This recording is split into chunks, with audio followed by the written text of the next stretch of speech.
दूर से उसे घोड़े की टाप सुनाई दी। उसने घूम के देखा, दूर एक टांगा चला आ रहा था। सगीर ने सोचना शुरू कर दिया कि छुप जाए या आहिस्ता आहिस्ता चलता रहे। छुपने में उसे यह खतरा महसूस हुआ कि टांगे में बैठी हुई सवारियां उसे देख चुकी होंगी और इस सूरत में इन्हें शक होगा। इसने चलते रहना ही बेहतर समझा।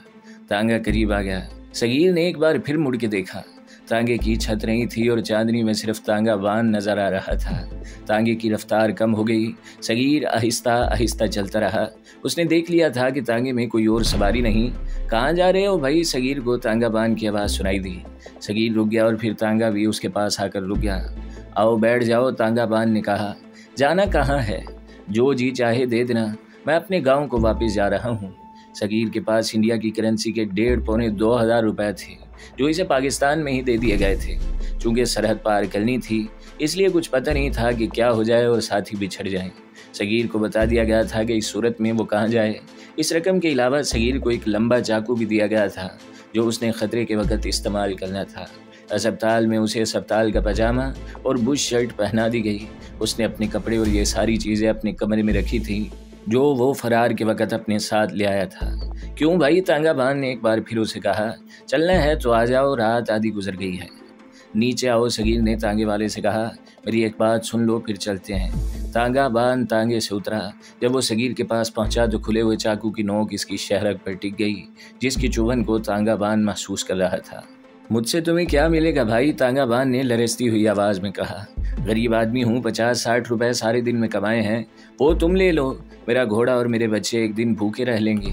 मैं राहज़न नहीं हूँ, सगीर ने आम से लहजे में कहा। मैं तुमसे एक बात पूछूंगा, वो सही सही बता दो। फ़ौरन पूछो भाई, तांगा बान ने बड़ा तेज़ तेज़ कहा। फ़ौरन पूछो, अपनी अल्लाह की कसम, कुरान मजीद की कसम, बिल्कुल सच बताऊंगा। बस इतना ही काफ़ी है, सगीर ने हल्की सी हंसते हुए कहा। तुमने मेरे सवाल का जवाब दे दिया है। मैं यही मालूम करना चाहता था कि तुम मुसलमान हो या हिंदू। हाँ भाई, तांगा बान ने कहा। अल्लाह और रसूल सल्लल्लाहु अलैहि वसल्लम के फजलो करम से मैं मुसलमान हूँ, इसलिए तो मैंने अल्लाह और कुरान की कसमें खाई हैं। अब बताओ, तुमने ये क्यों पूछा है? सगीर ने चाकू बंद करके जेब में डाल लिया और तांगा बान के कंधे पर हाथ रखकर थपकी दी। मुझे इस वक्त एक मुसलमान की ही ज़रूरत है, सगीर ने मुतमईन से लहजे में कहा। लेकिन ज़रूरत सच्चे और पक्के मुसलमान की है। एक बात समझ लो भाई मेरे, तांगा बान ने कहा। अगर तुम सच्चा और पक्का मुसलमान उसे कहते हो जो नमाज़ें पढ़ता और रोज़े रखता है, तो मैं नहीं हूँ। अगर मुसलमानों के दूसरे वसफ़ देखना चाहते हो, मसलन कौल का पक्का, यारों के साथ यारी निभाने वाला, यारों पर जान कुर्बान करने वाला और धोखा न देने वाला, तो तुम्हें मुझसे ज़्यादा पक्का और सच्चा मुसलमान कोई नहीं मिलेगा। कहो क्या बात है? बात बता दूंगा, सगीर ने जवाब दिया। कोई ख़तरे वाली बात नहीं। मैं डाकू या मफरूर मुलजिम नहीं हूँ, ना किसी को कत्ल करके भागा हूँ। पहले ये बताओ कि तुम कहाँ जा रहे हो? मैं अपने गांव जा रहा हूँ, तांगा बान ने जवाब दिया। सुबह सवेरे तांगा शहर ले जाता हूँ और रात इस वक्त वापस आ जाता हूँ। तुम्हें देखकर इस ख्याल से तांगा रोक लिया कि जहाँ तुम्हें जाना है वहाँ पहुँचा दूंगा और 2-4 रुपए की आमदनी हो जाएगी। मगर तुमने तो चाकू ही निकाल लिया था। सगीर के लिए यह सवाल बड़ा ही पेचीदा और पुरखतर था कि वो इस शख्स पर एतबार करे या ना करे। यह शख्स उससे भेद लेकर उसकी मुखबरी भी कर सकता था, लेकिन और कोई चाराकार भी ना था। उसने बेहतर समझा कि इस आदमी को आजमा लिया जाए। सगीर को पनाह और रहनुमाई की ज़रूरत थी। सगीर कोई कम अकल आदमी नहीं था। इसे इंटेलिजेंस की ट्रेनिंग मिली थी और इसे ख़ास तजुर्बा भी हासिल हो चुका था। वो इंसानों को पहचान कर इसके मुताबिक बात करने का तजुर्बा रखता था। इसने सिगरेट का पैकेट निकाला और एक सिगरेट टांगे वाले को देकर दूसरा खुद सुलगा लिया। मेरे पास पैसे हैं, सगीर ने कहा। तुम्हें पूरी उजरत मिलेगी और हो सकता है कुछ इनाम भी मिल जाए। भाई मेरे, तांगा बान ने झिंझलाकर कहा। अब असल बात पर आ जाओ और बताओ तुम चाहते क्या हो? तांगा बान अधेड़ उम्र आदमी था। इसकी उम्र 45 साल से कुछ ज़्यादा ही मालूम होती थी। इसके बोलने के अंदाज से पता चलता था कि ये घाघ और होशियार आदमी है। तुम्हारा नाम क्या है? सगीर ने तांगे वाले से पूछा। अब्दुर्रहमान, तांगे वाले ने जवाब दिया। लेकिन इस सारे इलाके में रामू तांगे वाले के नाम से मशहूर हूँ। यहाँ किसी गांव में जाकर किसी से पूछो कि रामू तांगे वाला कहाँ रहता है, तो वो तुम्हें मेरे गांव और मेरे घर तक पहुँचा देगा। तुम इतने मशहूर क्यों हो? सगीर ने पूछा। मालूम नहीं, तुम मानोगे या नहीं, तांगे वाले ने कहा। उल्टी करतूत वाला आदमी जल्दी मशहूर होता है और इसकी शोहरत दूर दूर तक फैल जाती है। शोहरत नहीं मिलती तो शरीफ आदमी को नहीं मिलती। मैं शरीफ आदमी नहीं हूँ। फिर तो मुझे तुम पर एतबार नहीं करना चाहिए, सगीर ने कहा। मैं तुम्हें एक मशवरा दूं, तांगे वाले ने तंजिया से लहजे में कहा। किसी मुल्ला मुलवाने पर एतबार न कर बैठना। मेरी शोहरत सिर्फ ये नहीं कि मैं बदमाश हूँ, कि शोहरत इस वजह से है कि हर किसी के दुख को अपना दुख समझता हूँ और हर किसी के काम आ जाता हूँ। दूसरों के काम हमेशा बदमाशी आया करते हैं। किसी शरीफ आदमी या मौलवी की मदद की ज़रूरत आ पड़े तो मौलवी साहब सोचों में डूब जाते हैं कि इस शख्स का काम कर दिया तो लोग क्या कहेंगे, और कभी ये सोचते हैं कि ये काम किया तो खुदा ही नाराज़ ना हो जाए। मुझ जैसे आदमी किसी की नाराज़गी की परवाह नहीं किया करते। कोई नाराज़ होता है तो होता रहे, वो काम से काम रखते हैं और बदमाशी वहाँ करते हैं जहाँ बदमाशी करने की ज़रूरत होती है। तुम जा कहाँ रहे हो? ये तो मुझे भी मालूम नहीं, सगीर ने जवाब दिया। अगर तुम वाकई कॉल के पक्के और दूसरों के काम आने वाले हो तो मुझे बताओ कि मैं कहाँ जाऊँ। ये तो पता चल गया है कि तुम मुसलमान हो। अगर तुम हिंदू होते तो मैं कभी तुम्हारे साथ इतनी बातें न करता, लेकिन तुम मुसलमान हो। मेरा दिल कहता है कि मैं तुम्हें यहाँ अकेला न छोड़ूं। सगीर ने इस आदमी की फितरत को समझने की मज़ीद कोशिश की, इस तरह की कि इसके साथ बहुत सी बातें की और इससे बातें खुलवाईं। एक बात बताओ, सगीर ने उसे पूछा। तुमने कहा था कि मैं हिंदू होता तो तुम मेरे साथ इतनी बातें न करते। तुमने ऐसा क्यों कहा था? यूँ करो, तांगे वाले ने कहा, तांगे में बैठो, बहुत देर हो गई है, मेरे बच्चे इंतज़ार कर रहे होंगे। तुम जहाँ कहोगे वहाँ उतार दूंगा। तांगे में ही बातें करते चलते हैं। एक बात सुन लो रामू, सगीर ने कहा, अगर तुमने मुझे धोखा दिया तो तुम्हारे बच्चे तुम्हें ढूंढते ही रहेंगे। मेरे साथ आ जा यार, तांगाबान ने इसका एक बाजू पकड़ते और तांगे की तरफ चलते हुए कहा। सगीर जब चलने लगा तो दर्द की शिद्दत की वजह से इसके मुंह से करबनाक सी आवाज़ निकल गई और इसके साथ चलना मुश्किल हो गया। तांगे वाले ने चौंक कर इसकी तरफ देखा और पूछा कि ये क्या बात है। सगीर ने इसे बताया कि इसकी टांग ज़ख्मी है और वो ठीक तरह चल नहीं सकता और ज़ख्म में दर्द भी हो रहा है। तांगे वाला इसे तांगे तक ले गया और पिछली सीट पर बिठा दिया। तांगे वाला अपनी सीट पर बैठा और कमज़ोर सा घोड़ा चल पड़ा। तुमने मुझसे हिंदुओं के बारे में पूछा था, तांगे वाले ने कहा। मजबूरी है कि मैं इस मुल्क में रहता हूँ, कोई और ठिकाना नहीं। तांगा बानी मेरा ख़ानदानी पेशा नहीं। इस अम्बाला शहर में हम एक पक्के मकान में रहा करते थे। मेरे बाप की मनियारी की दुकान थी। 2 बड़े भाई थे। एक भाई बाप के साथ दुकान पर रहता और बाप ने दूसरे भाई को अलग दुकान करवा दी थी। मैं इस वक्त बहुत छोटा था। 1947 में मुल्क का बंटवारा हुआ, पाकिस्तान अलग और हिंदुस्तान अलग हो गया तो हिंदुओं सिखों ने मुसलमानों को कत्ल करना शुरू कर दिया। किस तरह उन्होंने मुसलमानों का खून बहाया, किस तरह उनके घर बार लूटे और किस तरह इनकी औरतों को अगवा किया और किस तरह मुसलमान यहाँ से भागे, ये सब तो तुम जानते ही हो। अम्बाले के लोग भी कटे और मरे और जो बच गए वो काफ़िले बनकर पाकिस्तान पहुँच गए, लेकिन मुझ पर जो जुल्म का पहाड़ गिरा वो शायद मेरे हिस्से में आया था। इस वक्त मेरी उम्र 13 साल थी। मेरे घर का बूढ़ा, बच्चा, औरतें सब कत्ल हो गए। मैं इस तरह बच गया कि कोठे पर भाग गया था। ये बड़ी लंबी बातें हैं मेरे भाई, वैसे भी सुनाने लगूं तो दिल दुखता है और इन हिंदुओं पर इतना गुस्सा आता है जो मेरा ही खून जला देता है। ना ही सुनाओ तो अच्छा है, सगीर ने अपनी आवाज़ में अफसुर्दगी और उदासी पैदा करते हुए कहा। मुझ पर ये गुजर चुकी है, मैं भी अपने ख़ानदान का एक ही फ़र्द रह गया हूँ। हाँ फिर क्या हुआ, तुम अपनी सुनाओ। होना क्या था यार, तांगे वाले ने कहा, यहाँ तो क़यामत का मंजर था। किसी को किसी का होश नहीं था। हमें आज़ादी बड़ी महंगी पड़ी थी। मैं सुबह को कोठे से उतरा, घर के तमाम अफराद और बच्चे मरे पड़े थे। घर में कोई चीज़ सलामत नहीं थी। 1-2 सिखों ने घर लूट लिया था। मैं बाहर निकल गया। दिल पर ऐसा खौफ था कि रोना चीखना जैसे भूल ही गया था। बाहर बंदे से डर लगता था। कोई बताने वाले नहीं था किधर जाऊं। मेरे मोहल्ले में कोई मुसलमान नहीं रहा था। मैं देहाती इलाके में निकल गया। यकीन करना कि 10-12 दिन डरे हुए जानवरों की तरह मैं फसलों और खडनालों में छुपता फिरता रहा। ये तो बाद में पता चला कि यहाँ कहीं रेफ्यूजी कैंप बनाया था जहाँ बचे कुचे मुसलमान जा जमा हुए थे और वो पाकिस्तान चले गए थे। मुझे याद नहीं, ना उस वक़्त एहसास था कि सूरज किधर से निकला है और किधर गायब हुआ है। गम और खौफ का असर ऐसा था कि यूँ लगता था जैसे मैं हवा में उड़ रहा हूँ और यूँ भी महसूस होता जैसे हर तरफ घुप अंधेरा है और मैं ठोकर खाता चला जा रहा हूँ। मत सुनाओ यार, सगीर ने उकताए हुए लहजे में कहा। यही कुछ मेरे साथ बीती है, बात ज़रा मुख्तसर करो। मुख्तसर ये है, तांगे वाले ने कहा, मेरे इतने बड़े मकान पर हिंदुओं ने कब्जा कर लिया। हमारी दुकानों में हिंदू जा बैठे। मुझे जब ज़रा होश आया तो मैं अपने घर के दरवाजे पर जा खड़ा हुआ। अंदर से एक औरत निकली।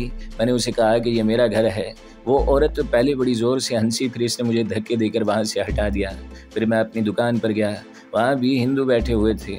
मैंने रो रो कर उससे कहा कि ये दुकान हमारी है।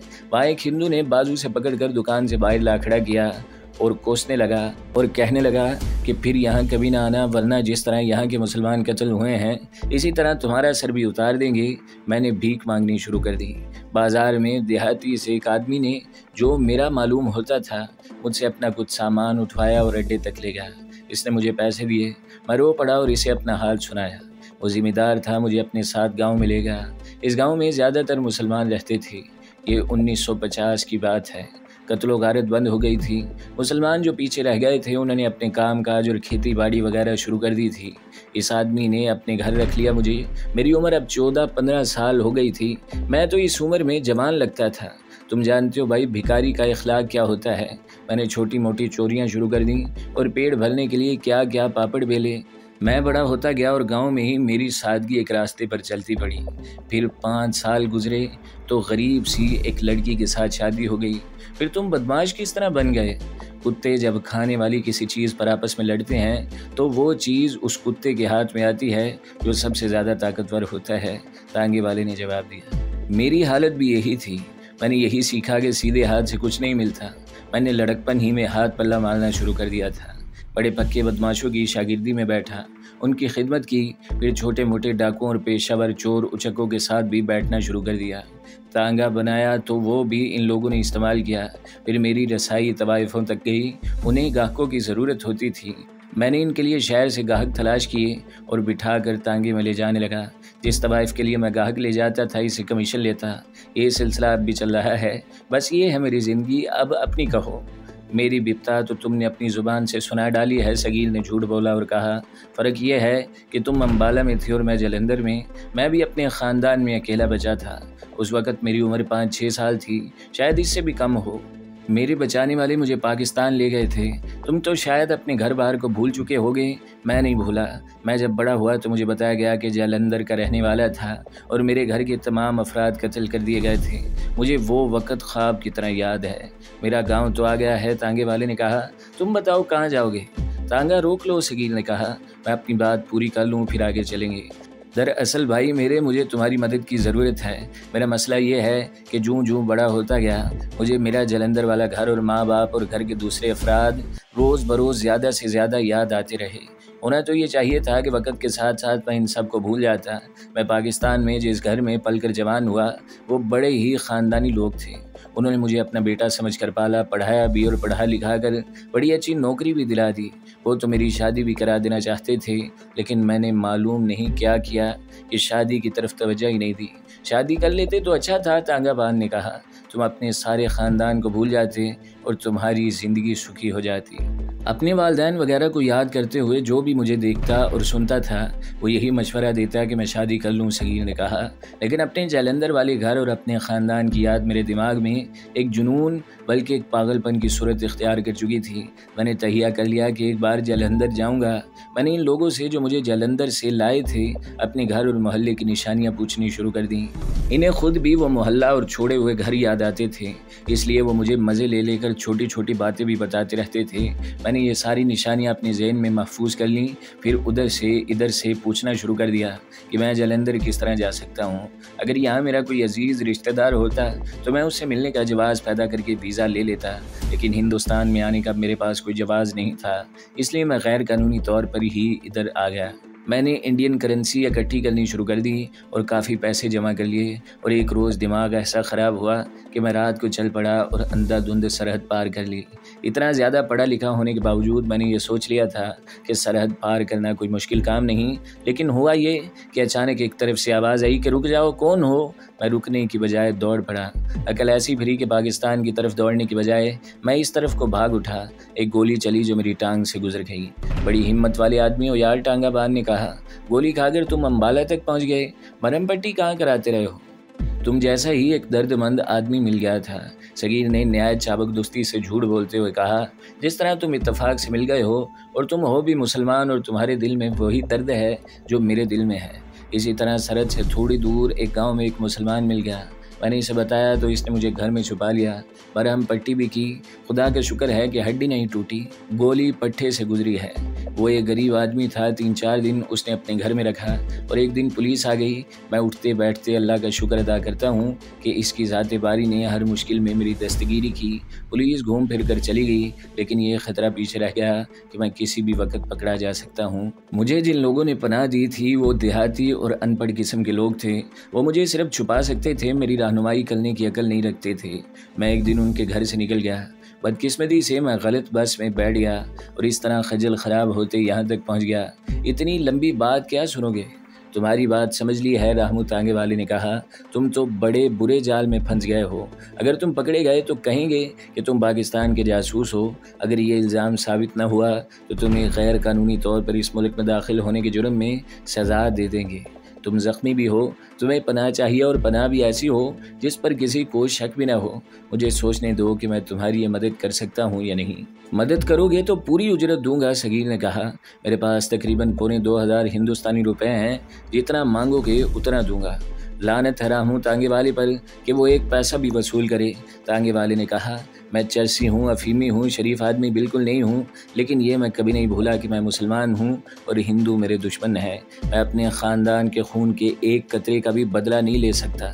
मैं किसी हिंदू को कत्ल नहीं कर सकता, लेकिन हर वो काम ज़रूर करता हूँ जिससे हिंदुओं को नुकसान पहुँच सकता है। अगर तुम मुझ पर एतबार करो तो मैं तुम्हें कुछ दिन छुपा कर रखूँगा और ऐसी जगह रखूँगा कि यहाँ की पुलिस को तुम्हारी मुश्क भी नहीं मिलेगी। अगर ज़ख्मी की मरहम पट्टी खुद कर सकते हो तो सारा सामान ला दूंगा। मरहम पट्टी बाद की बात है, सगीर ने कहा। पहले तो ये देखना है कि तुम्हारे गांव में कितने दिन छुप कर रह सकता हूँ। मेरे गांव में सिर्फ 2 हिंदुओं के घर हैं, तांगे वाले ने कहा। बाकी सब मुसलमान हैं। मुश्किल ये है कि सब गरीब से किसान हैं, अब मेहनत मजदूरी करके बाल बच्चों का पेट पालते हैं। रामू तांगे वाले ने तांगा चला दिया और गाँव के बाहर एक घर के सामने रुक गया। उसने सगीर को बताया कि ये इसका घर है। वो उतरा और सगीर को भी तांगे से उतारा। दरवाज़ा दस्तक के बगैर ही खुल गया। दरवाज़ा खोलने वाली इसकी बीवी थी, जिसने तांगे की आवाज़ पर दरवाज़ा खोल दिया था।